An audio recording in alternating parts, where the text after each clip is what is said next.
Pemirsa, Rektor Universitas Sriwijaya berjanji akan menindak tegas oknum koas kedokteran yang terlibat baku hantam jika terbukti melanggar aturan akademik.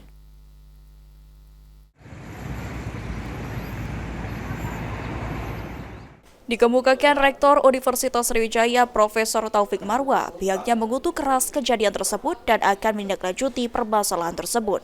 Pihak Rektorat Universitas Sriwijaya sendiri telah melakukan evaluasi dan membentuk tim internal guna mengetahui duduk permasalahan yang terjadi antara oknum mahasiswa koas kedokteran. Jika nantinya ditemukan adanya pelanggaran aturan secara akademik, maka pihak Universitas Sriwijaya akan menindak tegas oknum tersebut sesuai dengan aturan akademik. Permasalahan yang menjadi korban benar itu adalah siapa yang melakukan kan sudah diproses kan di kepolisian ya. Kita mengutuk keras,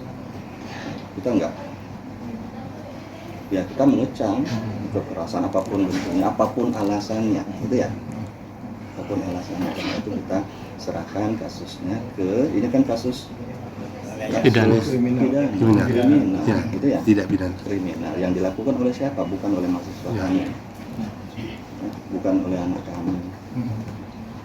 Jadi kami mendorong agar ya kasus pidana ini ya diselesaikan sehingga tahu. Atau sebaliknya siapa Pak, yang mukul, ngapo dia mukul misalnya gitu ya, itu yang anak kamu tanya kan, ngapo dia mukul, apa disuruh oleh wong, apa cak mano gitu kan. Nah itu kan harus dibuktikan. Akan tetapi menurut Taufik, yang menjadi korban dalam penganiayaan tersebut merupakan mahasiswa koas kedokteran, sedangkan pelaku bukan mahasiswa kedokteran. Sehingga ini telah masuk secara hukum dan ditangani oleh pihak kepolisian.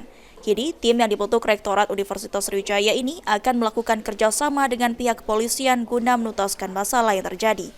Ahmad Romawi, PAL TV.